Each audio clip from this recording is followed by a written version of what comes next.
morning, Ānvikshiki viewers, and welcome to the second edition of the Ānvikshiki podcast. I'm feeling honored and blessed today to have Sarvārth's guru and mentor in front of me today. And for me personally, this is going to be the best session that we're going to record ever on Sarvārth's platform. So it's an honor again to have you here. Before we start getting into the podcast itself, I would like to request you to follow one tradition that you are very familiar with and you enjoy as well, to come along with me and do the lamp lighting. So let us do on this, please.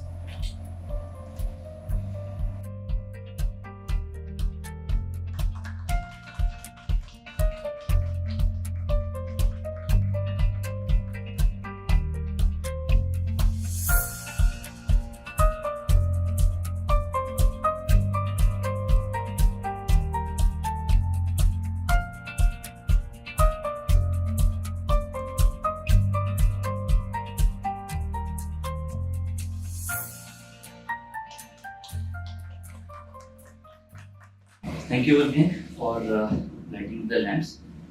Before starting further, I wanted to share with you something. It's something written in Sanskrit, very beautifully, quite equal to what our friend Anshul shared with us yesterday. So I'm just going to say it and then I'm going to tell you the meaning of it as well. So the wordings goes like this: Gurur Brahma, Gurur Vishnu, Gurur Devo Maheshwara, Guru Sakshat Parabrahma, Tamse Shri Guruve Namah.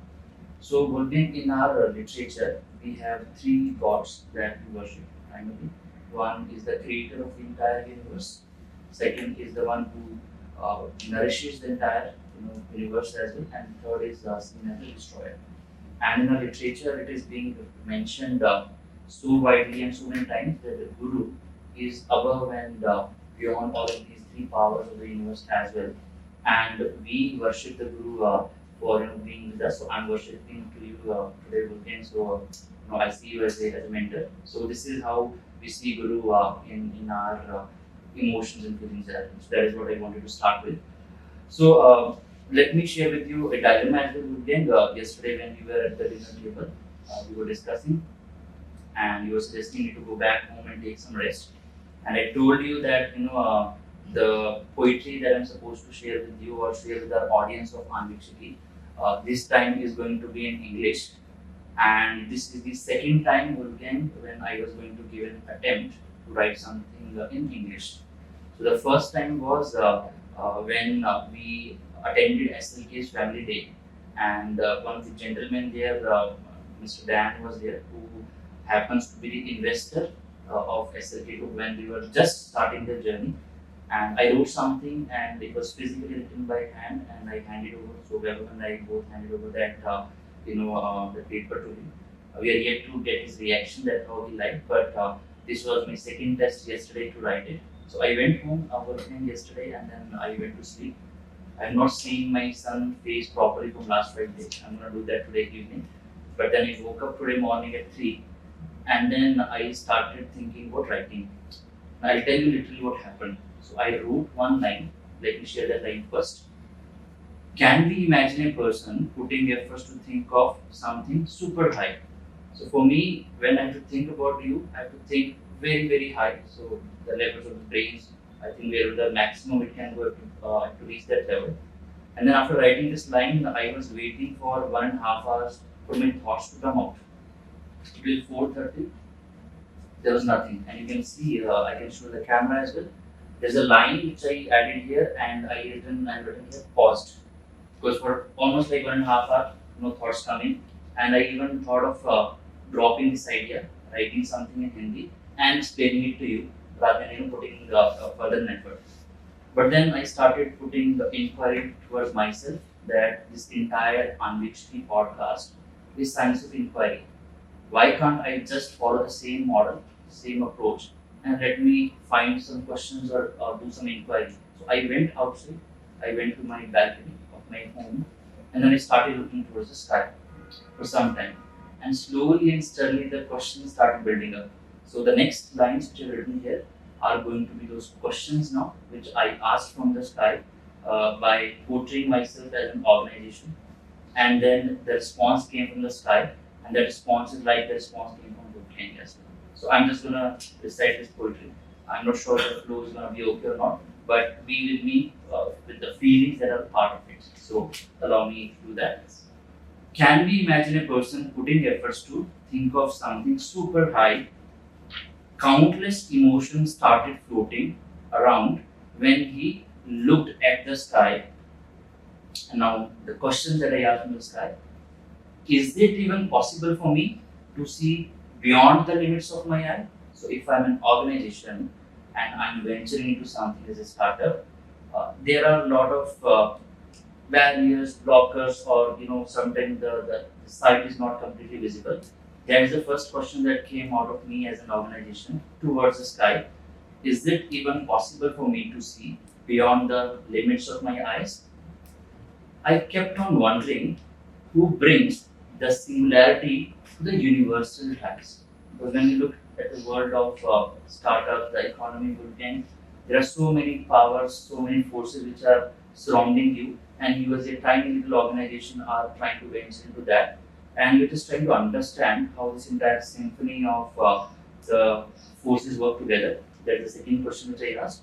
So I kept on wondering who brings the singularity to the universal ties. The next one which I asked, do the stars also struggle to keep themselves shiny and bright?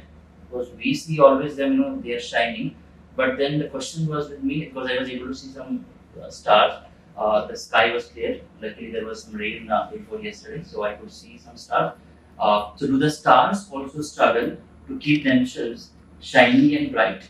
And the second last question will be that I asked, what will happen to the thoughts of my galaxy when they are bound to collide? Even the galaxies, the Milky Way and the other galaxies are supposed to collide in upcoming years, whatever the time frame is. So what if when I'm an organization going to the market with the evolving vision, with some thoughts with me, and when there are so many forces surrounding me, there are so many bigger players as well. What will happen if my thoughts will start colliding with them? So that is the question. What will happen to the thoughts of my galaxy when they are bound to collide? And another one, how will I not get pulled if the black holes comes too nearby? So it's not just the good forces around, there are black holes as well. Again. So if I'm trying to go as much pace as possible, what if there's a black hole which is right across me and trying to pull me towards itself, and with the intentions which are not very good and favorable for me, what will happen in that case? And the last question is, will I be able to build a new colony on a new planet and fully survive? So let us suppose I happen to do something in India, but now as an organization I want to go to Europe or I want to go to US. So it's a kind of establishing a new colony in a new planet for me. Will I be able to really do that? So I took a pause there for some time again, just to seek the response from the sky, and the response came like this. Let me say it, and this is the second last line of this poetry. So the sky is telling me now, all these are going to need a see-through from Wolfgang's eyes. So all of these questions, all of these inquiries that I was doing towards the sky, now I got a very clear picture. All of these doubts that I have with me, they are gonna get clear. Even my own thoughts are gonna get amplified if Wolfgang's eyes can see through it for me once, and then I can go to that path as a follower. And the last line is again the sky is saying, he is the guru that you need to selflessly rely. So that is the feeling now, and then with that thought, I'm gonna take this conversation further. But before I ask the very first question, Wolfgang, let me tell to my viewers. When I was thinking that I will be able to spend 60 minutes with Wolfgang, and I'm required to inquire multiple things from him, is it really gonna be a justice to get the complete knowledge out of Wolfgang, or the complete inquiry getting addressed in just 60 minutes? So let me very proudly tell to my viewers that let us not consider this as the only podcast with Wolfgang. Let us consider this as the first podcast with Wolfgang, and we'll have further podcasts coming because we just don't want to get the droplets. So then from you as blessings, we want more water floating out of the reservoir that you have inside you and take the blessings with us. So that was a message for my viewers or our viewers as well. So perfect, Wolfgang. So now are we good to transition into the real discussions? You want to share any quick inputs about the poetry that I gave in attempt today? Yes. So thanks for the poem. Thanks for sharing this. So can you go back to the first paragraph that you had? Sure. Because I would like to share some thoughts. The very first ones? So the second line or so. Okay, when I started talking the sky? Yes. Okay. So the first question that I asked from the sky was, is it even possible for me to see beyond the limits of my eyes? See, I don't know if you're aware, but would you have a rocket now in bright daylight flying out from the Earth? What would happen? Will you fly into the bright? No. At a certain point in time, the Earth is going to become smaller and smaller. Yes. And what you're going to see is the night sky. All the stars are going to be out there. So it seems that the endless wideness of the universe you can only see at night, not during the day. During the day, we are bound to the Earth. We're bound to what we're going for, and that is good because this is where we live and this is where we need to focus on. And only during the night, the entire space out there becomes visible. So can you see it all? It is always there. It is even there today. Right now. If you could switch off the light instantly, everything would be here. So meaning all the big things that are out there, they're always present. It's just sometimes you don't see them. You have to shut off the light sometimes to see where the stars are. Right? And then you were talking about how about the stars? Are they struggling to keep the light shining? So what if, that was an inquiry. Do the stars also struggle to keep themselves shining and bright? Well, they don't struggle because it's that's nature, right? The pressure that is required to have the hydrogen converted to helium, that is a natural phenomenon. However, it's not infinite. At a certain point in time, it stops. When all the hydrogen is burned, it's over. I think it's the same here. It's not going to be endless, right? But it's not effortless. It's a consequence of gravity. It's a consequence of gravity and material. Perfect. No, I think that helps Wolfgang to further strengthen the response of my thoughts, which I was inquiring about as well. I'll share this with you later on, Wolfgang, and if you get time in the coming days, if you want to have your complete response shared, do share with us and we'll share with our viewers through some meeting. Sure. Perfect. So, just to provide you the context that how the next 25 to 30 minutes are going to look like for you. Yeah. The entire podcast will be coming to three dimensions. One, we're going to touch around the human aspects from Wolfgang's eyes, and then we're going to touch briefly on the technology aspect because I think you are seen as equal to technology, and we got a lot of responses from the participants who were yesterday with you during the Founder Circle event. And the final thing, very briefly, we're going to touch about the organization aspects. So the questions are going to be around these three areas. I'll keep on letting you know when we are transitioning to the next part. So the very first one is coming around the humans only, and this is my personal one which I wanted to ask from you. So you landed in Bangalore at 2:30 a.m. On Monday morning, and I'm pretty much sure from Monday till now when we're sitting together, you have not slept for more than 12-14 hours. which means you have been trying to keep yourself up, and we have been keeping you super engaged. But then we see you doing that so nicely and easily, and whenever you go to anyone at any moment of the day, you're able to talk to them with that same energy and passion. So how that happens will be question number one. And second is, what is your overall feeling as of now when you're sitting here for the last 4 days that you spent with multiple people, with multiple organizations and multiple environments as well? That's the one of Okay, the questions. so on the energy, this is just a temporary phenomenon. When I'm gonna step into the plane on the way home, I'm gonna do nothing but sleep.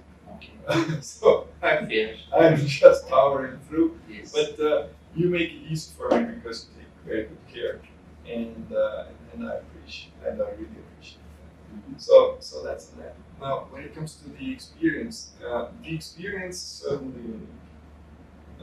It is unique because what I feel here is that you're trying to find a new symbiosis between business and team in a way that while you're implementing a soul here into this organization, into this company, you're still aware that the company needs to make business and there are commercial circumstances that it needs to apply to. Usually it's different. Usually people start only with the commercials, and they start only with the business mindset and the business acumen, and at a certain point in time they may realize that they maybe never had a soul, or actually soul and soil is pretty close. Yeah. Yes. Or they just lost it on the way. The truth is here you built it up from the ground, and I think that's going to be a very, very solid basis for you to keep going and for all of the people to stay with you. And so that is the unique experience, and that unique experience you feel from the very beginning. Perfect. Thank you, Wolfgang, for this response. And Wolfgang, since you mentioned the soil, yesterday I was also planning to do a test for myself in front of you, because those last 15 minutes that I was having with me during the founder circle. Just for our viewers, yesterday Sarvārth had a big event where Wolfgang was the primary guru for a lot of founders who came to the event called Founder Circle. We'll share the details separately through our LinkedIn and YouTube as well. But then I was lucky enough to get a last 15 minutes slot to do something. And Wolfgang, the way I was projecting in the slides, and I share the slides with you, the overall journey of an organization from the lens of scaling and then evolving and living, I used the model of soil, water, and air. And you mentioned soil equal to the soul today. I think it's gelling very nicely with the thought which I could think of yesterday. Mm-hmm. Thank you again for this guidance. Wolfgang, one personal question, and feel comfortable to not respond as well if you feel like you don't want to. But I remember, during one of the travel time frames in Bangalore, when Rahul Srivan, one of our older colleagues, and I got a chance to sit along with you in the car, you shared with us a story of tomatoes. That there is some connection in your family with tomatoes, and you yourself are not willing to do the same thing with the tomatoes, and that is also one motivation for you to have this kind of exploration towards IT and technology. I'm not the right person to share the story with our viewers, but if you're comfortable Wolfgang, would you be willing to share that?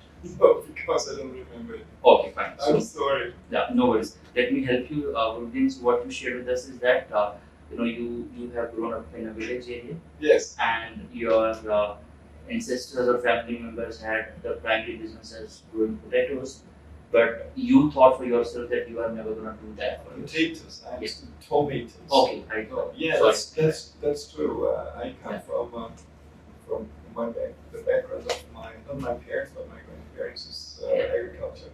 Yeah. And the area where I come from, there comes with the rural ecosystem, there comes some constraints.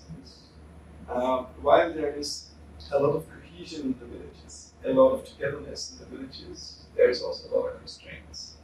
What you see is that their horizon is constrained, of course. Also, there's a lot of rules, even unspoken, that need to be obeyed to be part of the society. And that was very constraining to me. I did not want to stay in that environment. Not knowing whether it is even possible to have togetherness to that extent without having these unspoken rules. I think it's a trade-off. Huh? Back then, I believed that the constraining element of the rules is too much for me. It is not weighing out the value of togetherness. It's disbalance. Okay? And I still believe that over time we are always inclined to find too many rules and to get too much of, so to say, bureaucracy out there that dilutes the intent of the core. And I think still it's too many rules that they have in these villages. Nevertheless, the togetherness and the gravity of so to say, family spirit becomes more tempting over time. For me as a person. So I just would like to find out whether it's really necessary to have all these things. Good size. Yeah, because I think that is what Vaibhav was mentioning yesterday during the lunch when he was talking about Sumit, that Sumit is having so much clarity in his thoughts. Yeah. And both he and I are not having because we had a very brief conversation around me thinking about the village where I belong to as well. So the things that you mentioned, Wolfgang, that resonate with me as well very clearly, that all of these good aspects which are there, which are the binding forces of the family spirit and villages, but there are further things as well that needs to be considered. Because of that, we have to do a few other things as well, maybe sometime not in the village but somewhere else. But it was so surprising, Wolfgang, and I'm not sure how you saw it yesterday. The founders which were present yesterday in the founder circle, there were so many of them who were talking about the rural economy, the human capital, Absolutely. Having the stability and the socio-economic balance coming there. So, anything that you want to talk about there? Yeah, so that became very obvious. So for the benefit of the people here, we had an intro session yesterday. It was not called out as an intro session, it was called out as a little exercise everybody had to go through, which was to get some 20 minutes or so and you have to draw something. Without giving any topics, just anything. So what happened was that first of all, a lot of the people were simply overwhelmed, oh, what am I going to draw now? But what happens then is they draw something personal. Since there is no topic they need to adhere to, they're going to find something that is personal. So it's a great way of introducing yourself. And what came out was that nature was the dominant element.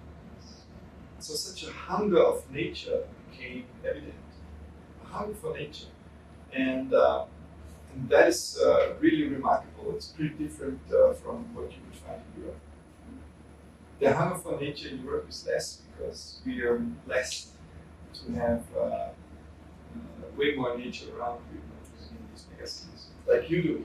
What I believe is going to happen is, while today, and I talked to some of the founders, they're hesitant to send their kids from the cities out there into the rural areas, which they would actually want to.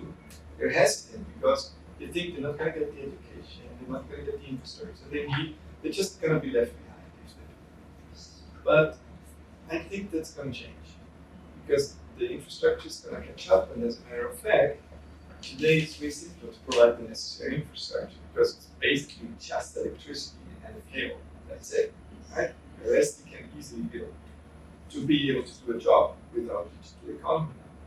So what we're going to see is, I believe that we're going to see the elites going back into the countryside. What we're going to see is that the cities are no longer going to be the home for the elites. The elites are going to go back into the countryside. So we're going to see a massive trend as soon as the infrastructure keeps evolving, especially in these sometimes very crowded centers of India, the desire for nature is controlled.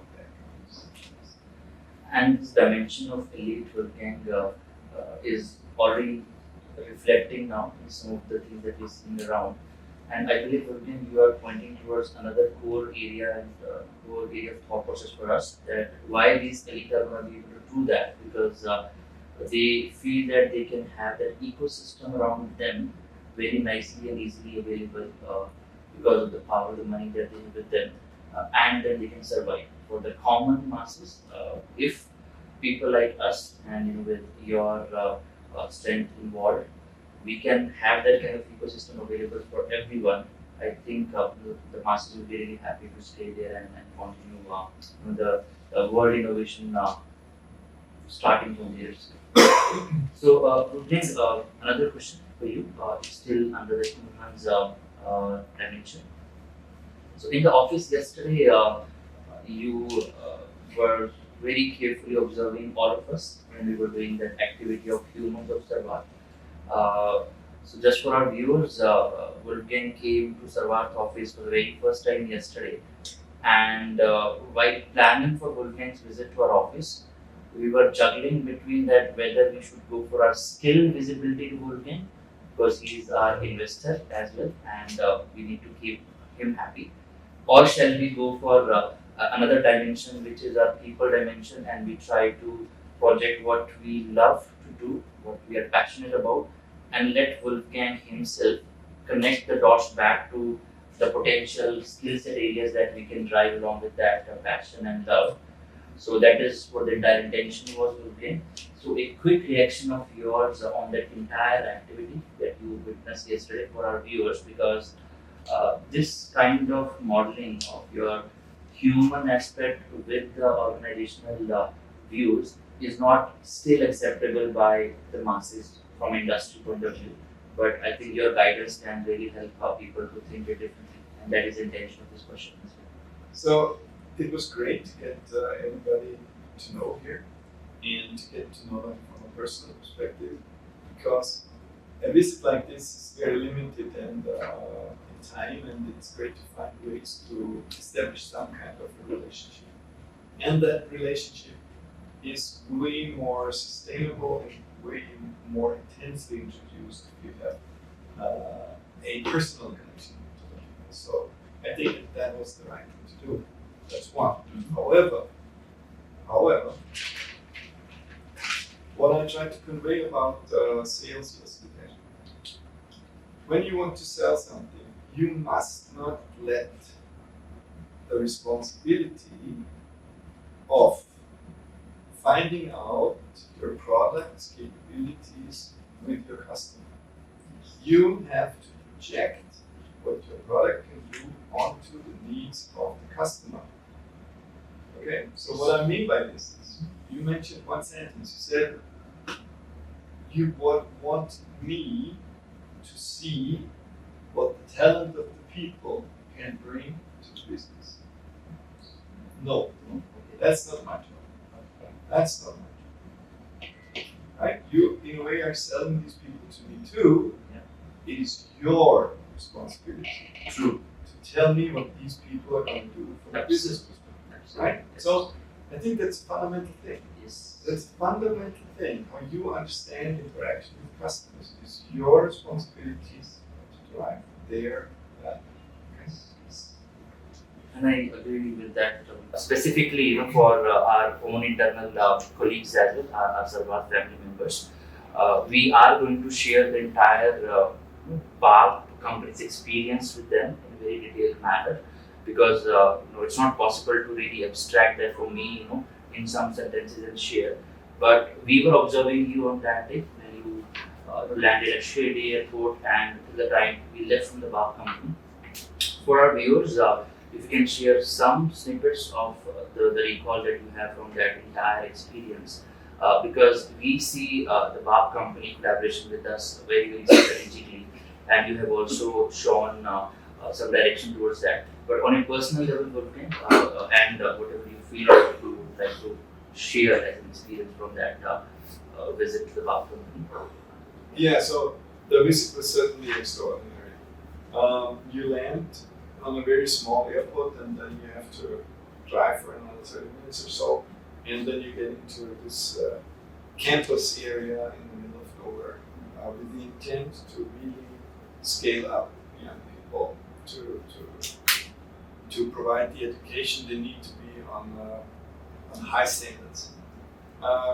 So what I learned yesterday, and I find that very nice, that the COO shared it with me openly. He said it was not our intent to go for education at the very beginning.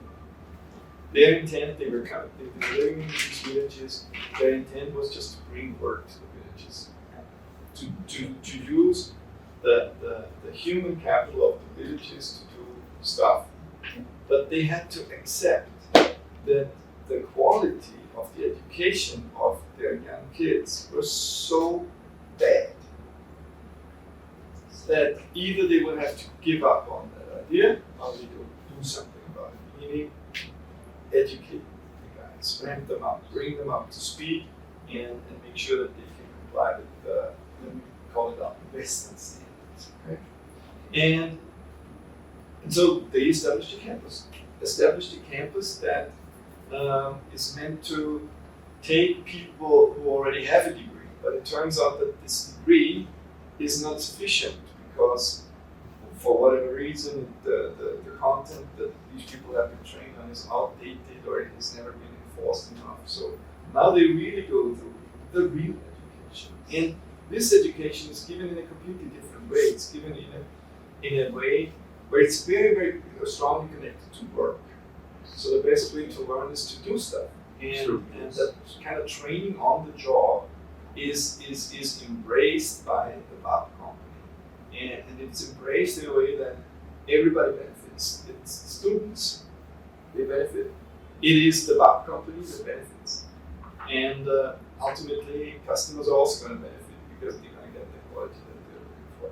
So I think this is an incredibly interesting approach, which I'm super happy to have been introduced. One thing, and I would love to see that I can somehow. Thank you again for that honest response. Let me add one dimension to it from my side, and then we'll close this human aspect.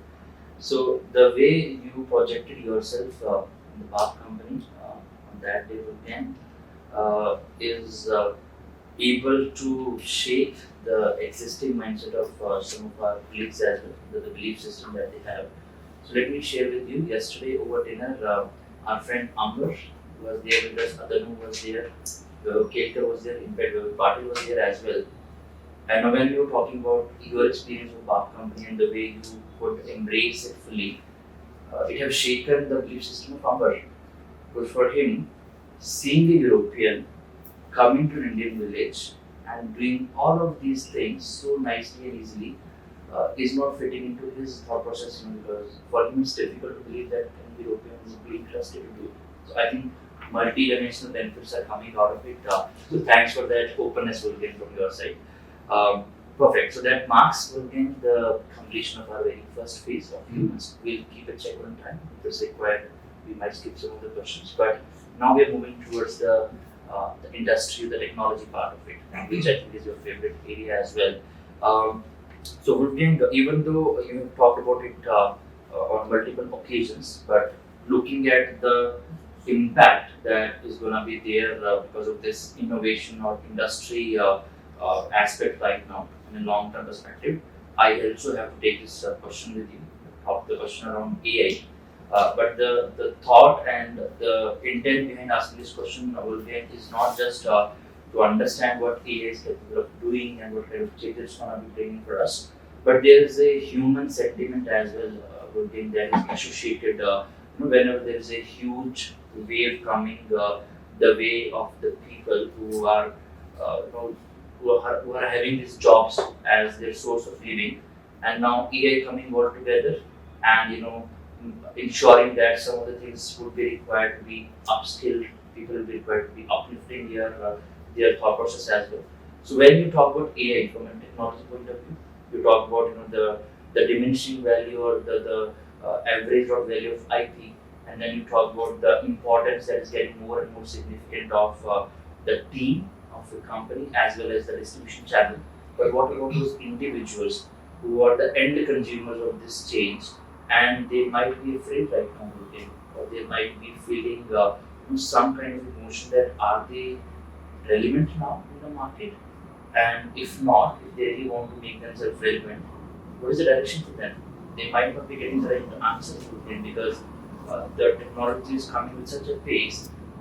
The information that have to be made available to the general masses is not available in the forums today as well. So I would request you to also share your views along with not just the technology aspect, but how individuals like me who are seeing this change of AI coming our way on a personal level can have some benefit as an as a direction for our emotion that is attached to it. So I hope I made some sense with this question. Yeah. So, first of all, yes, artificial intelligence is going to massively influence our world going forward, and especially the tech world. Yeah. What we see now with the means of generative AI is an incredible potential of efficiency. So first of all, number one, you can't help it. All the ideas that are out there to address the concerns and the fears, they're not going to work. They're not going to work. I do not believe that we can put AI on the short leash. It's simply too powerful.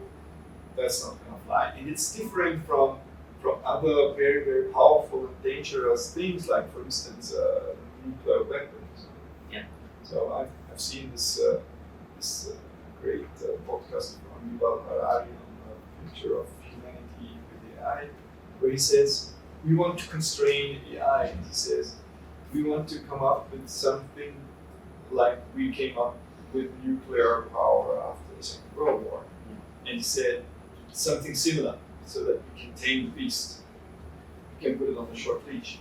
But I think there's a fundamental difference here, which is that AI has 1.6 billion daily users now. Yeah. And you cannot put 1.6 billion easily on the short leash, right? I mean, you can, with high technology like a nuclear bomb, you can make sure that only a very, very few people in the world have access to it. But that's not going to fly with AI. Not anymore. It's out there. And there's open source. It's out there. Yes. How are you going to control that? AI is more bottom up. It's not going to fly. So it is here. One. Number two, everybody has to affiliate. Everybody has to learn how to deal with this stuff.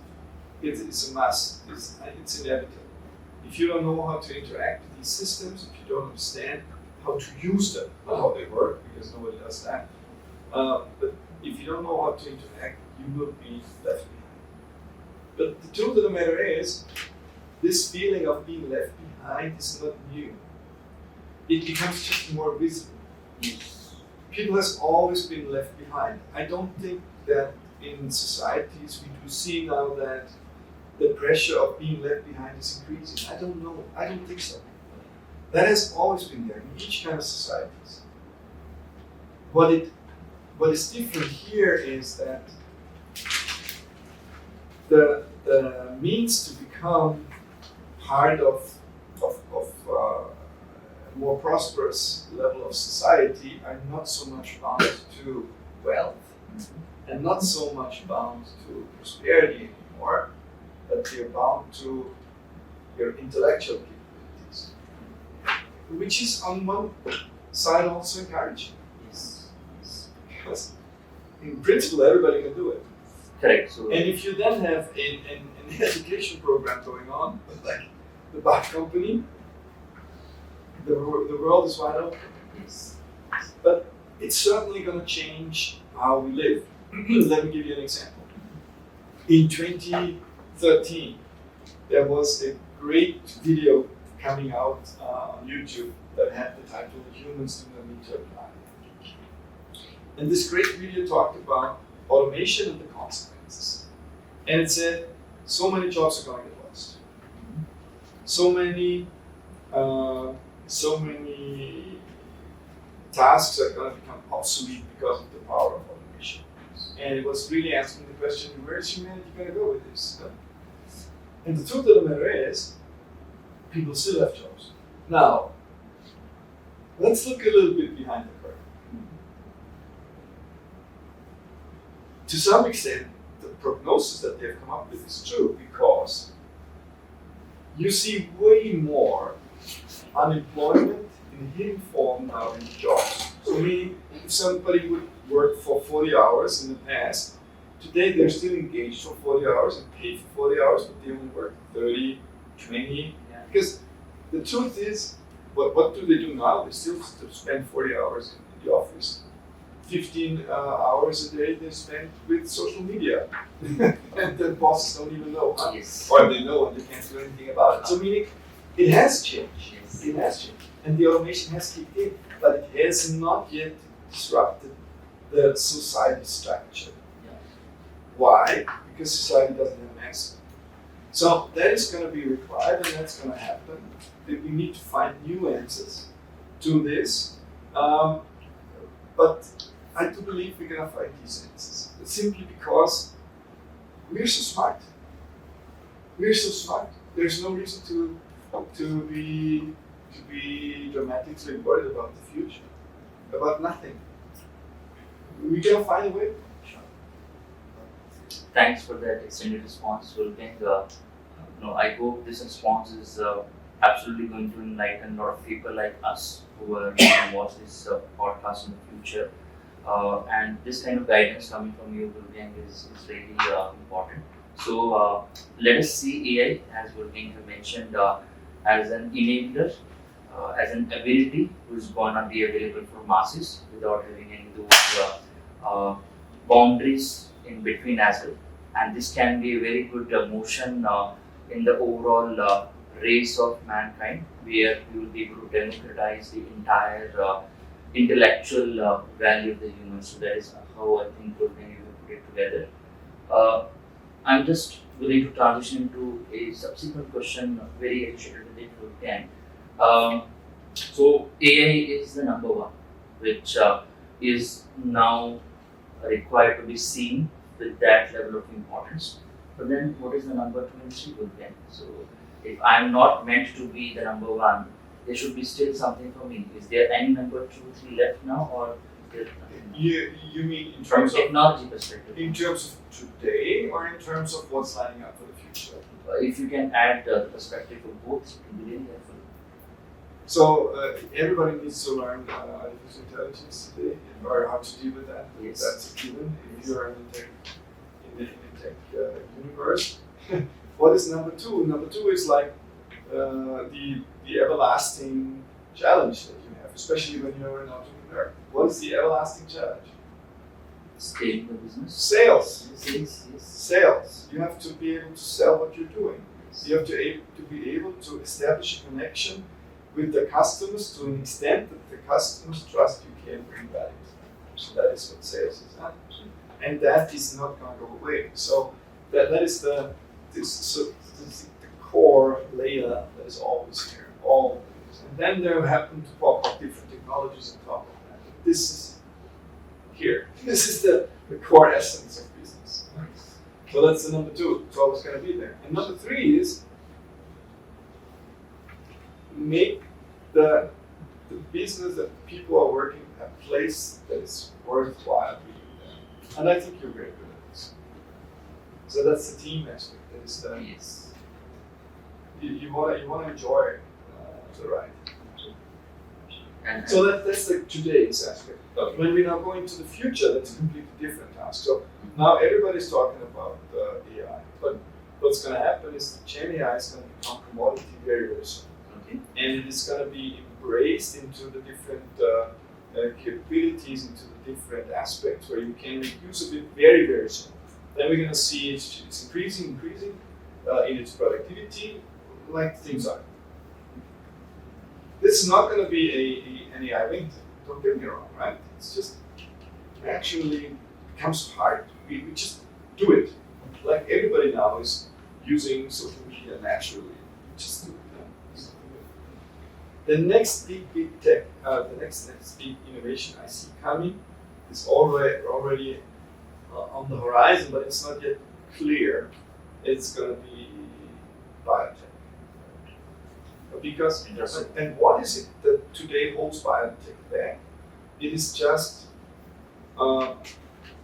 in German. I don't know the German word for Verfahrensstechnik, meaning how can what the machinery that is required to assemble parts. That is not yet there, and it's not yet there in a way that everybody can do it. But the future is going to be that, and I don't know how far down the road, but just like it was impossible to think that everybody would have a personal computer 50 years ago. Nobody thought, or 55 years ago. And then nobody thought that we would have mini computers that size that dominate our lives so much. Everybody will have access to work with these capabilities to assemble something out of biomaterial. And then, oh gosh, that's going to break loose. That's going to be a completely new dimension. That's going to happen. A completely new dimension. And I think we're not old enough to not see that. We're going to see that. Wonderful, amazing, and because I got a lot of clarity today, because there's always something there which is going to be the fundamental foundation that is not going to be getting shaken up a lot, and there are going to be things coming as innovation on top of them, but the core have to be still there. And this new dimension of biotech is also very interesting. So thanks for adding all these dimensions. Wolfgang will now transition to the third part of the conversation, which is more on the organization side, and considering Sarvārth is also having some vested interest in having you here. So let me ask it on the air here, and sorry for doing it live. With your experience of the Founder Circle yesterday, are we looking at the next Founder Circle soon now, and where? Oh, we certainly gonna keep that format. Okay. I think it was a great format. I was really surprised regarding the interaction level that we've seen from founders. Mm-hmm. And I think there's two aspects. Mm-hmm. One aspect is that in Indian culture, people are way more willing to accept advice than they are in Western culture. I don't know why that is the case. Maybe that you at a certain point in time are going to explain to me why that is the case. But that is a great thing. Number two, the way of introductions that you guys have come up with, thanks to you for this idea, broke the ice at the very beginning, which made it very engaging. And last but not least, number three, to me it's also very rewarding to see that kind of dynamics going on. So I invested quite some time to prepare for this, and you don't want to see it go to waste. But if you see the level of interaction that it's triggering, and that you can do a little bit of contribution to the mindset of the people, and they're appreciating that, and that's a great experience. And we identified even some topics yesterday which are absolutely worth being treated in more detail, maybe, yes, and from some different angles. So yeah, let's keep that format going. Let's find the next chance to set this up. Shall we celebrate for ourselves, Sarvārth?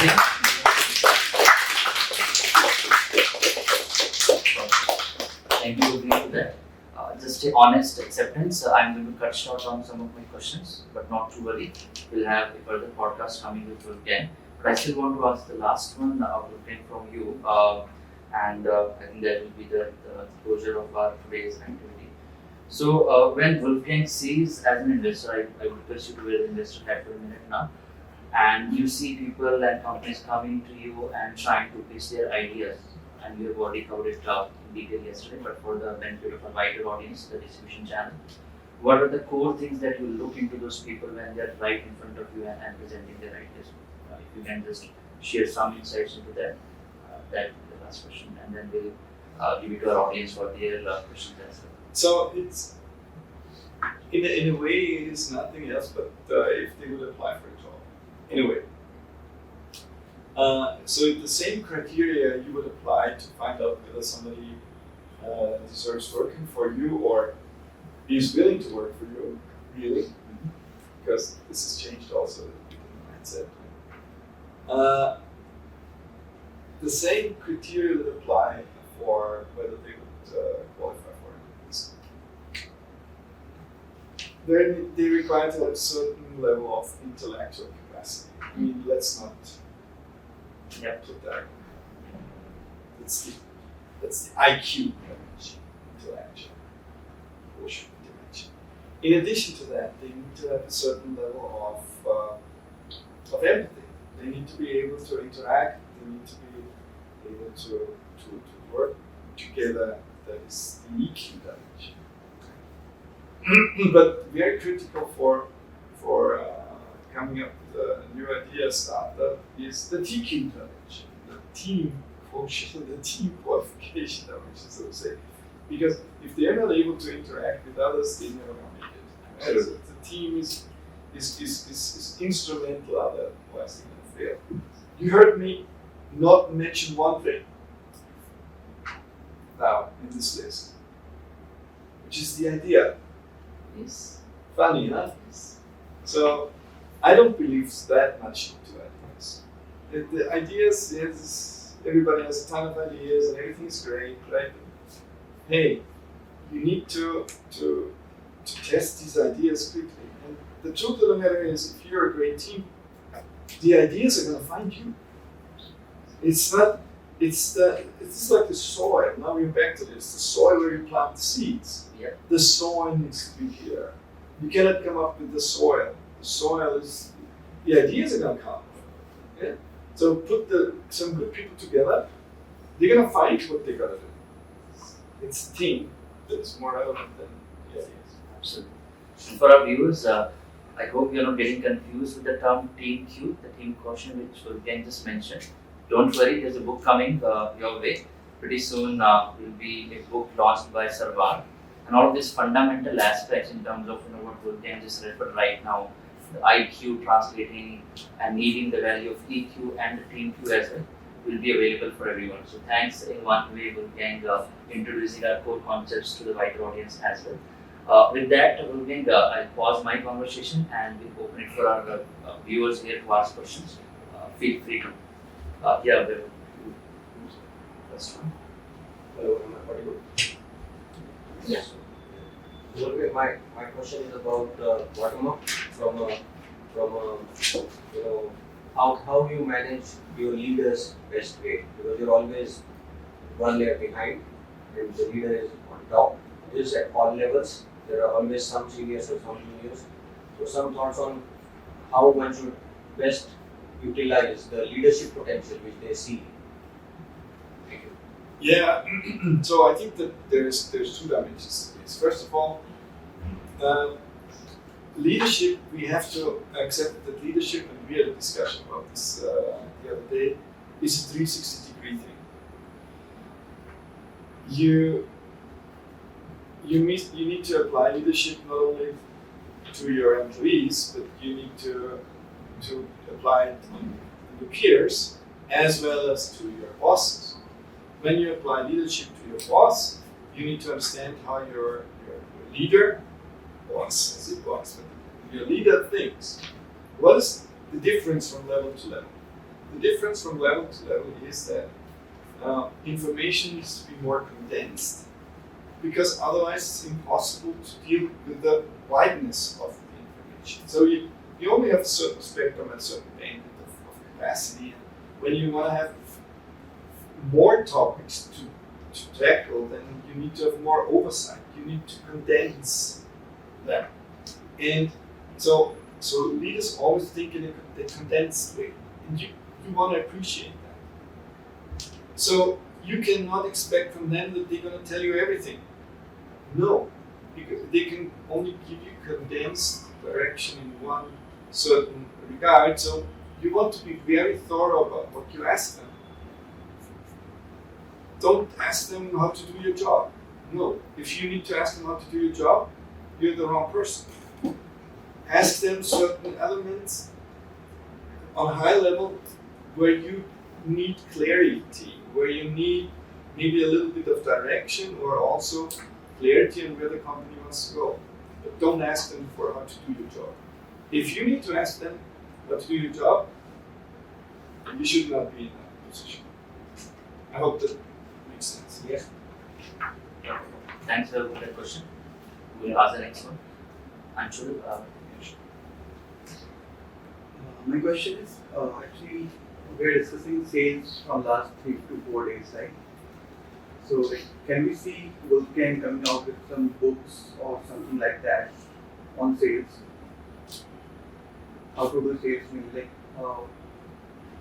my only expectation is like, are you coming out with something like, on your side? sales strategy. Sales strategy. Okay. So book from Wolfgang on sales strategy. A book? Can we expect this? I think I'm not yet ready to write a book on this, frankly. I think we will have a perfect playground to practice on sales strategy with Sarvārth, because that is something we have to now get going and find the perfect product market fit. And why, even though the product is not a classic IP product, it's a little different for now. Let's see where it goes. But we will have to find that product market fit, and that's going to drive the sales strategy. And I think that is the core challenge, that now that you have been able to build the soil, the soul of that company, we want to make sure that we do justice to the commercial aspect. And Anshul, Wolfgang is going to be part of this journey anyhow. So we would be able to document all those learnings and experiences into a book and definitely. And I think there is a real need for that. I think it's really required. I do have some elements in mind. Some of them you have seen me talk about yesterday, which I think are very valid and valuable. But it's not yet enough for a book. Hey Wolfgang, thanks for your time. I really want to add a question written here.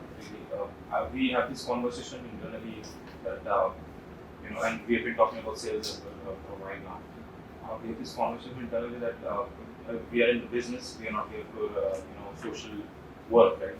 So I've always been thinking, how do you see the intersection between business growth and social impact, or something for the larger good? And is every business equipped for something like this, or certain business only? So I'm a bit hesitant when it comes to social aspects. Why? Because I've seen so much lip service out there. So much lip service.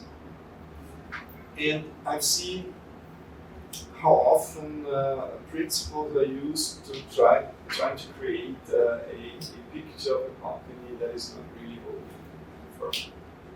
So, for instance, if you walk into a company and you see the 5 core principles that the company wants to live against on the wall, see that something. And this is our mission. This is what we are. This is what we do. We have a sustainable. We live sustainability. We live diversity. We live this and this and this. All the good things. You instantly know that the company has a problem with it. That is the truth. Okay. So my question is, we work hard every day to achieve something in life, but sometimes we face a difficult time. How can we motivate ourselves during these bad patches or bad days? So you're gonna find your own way to do this, right? I heard a nice way of doing it yesterday. You were playing some songs. I think you want to remember one thing, and that is a question that I asked when we were at the bar. How big is the world? You can give me an answer now. We have recalled it. So that the radius, I think, is 6,100 kilometers. So that's the size of the world. Yeah. But the world is not. It's not finite, because it is a ball. And the beauty of a ball, when you move on the surface of the ball, problem is you can't keep moving forever. It's never coming to an end, you know? So you never need to go back. You can get everywhere on the ball when you move forward. You know what I mean? You do not need to go back in life. It's not required. The earth is endless in this regard, even though you know how big it is. Huh? But it's a ball. So there's this great commencement speech from Denzel Washington. He talks about falling forward. Whenever you fall, you have to make yourself aware that you did not fall back on something. You fell forward. When you fall forward, you don't you don't lie on your back like a beetle that cannot go up again. No, you fell forward. So you're gonna push yourself up and you're gonna start moving again. Period. As easy. Because it's never gonna. Thank you. Any last question from anyone? Okay, from yesterday, you were telling people that how your past company, it was a pretty good and you have worked hard for that company. Very hard.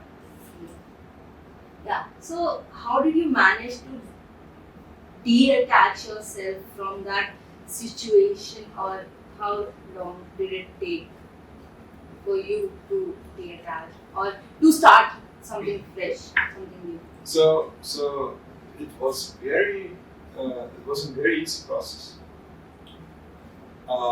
Letting Placentis go was a very easy process. It was not emotionally a hard time. It was very easy. You somehow feel when things come to an end, you know? And it was time to do something else. So did not cause a lot of regret or whatsoever. No. We were in the same building. In the same building. Yesterday, we were standing in the elevator and there were two guys coming in that didn't have a clue who I am. That's the founder of the company. And you could think, oh man, this is really hurting. No, it's not. It's not. Joseph is doing something else now. And I'm doing something else now. That's the way things are. Leave them behind. Thank you. Thank you, Wolfgang, for the response. Thanks to everyone for being patient and participation as well. So, Wolfgang, as just the closing ceremony, you saw a glimpse of an activity that was done yesterday by Anshul. We touched the feet of the guru as well. I would also like to do that today for the formal closure of this activity. So, if you can stand for a minute and allow me to touch your feet, and then I think it close as well.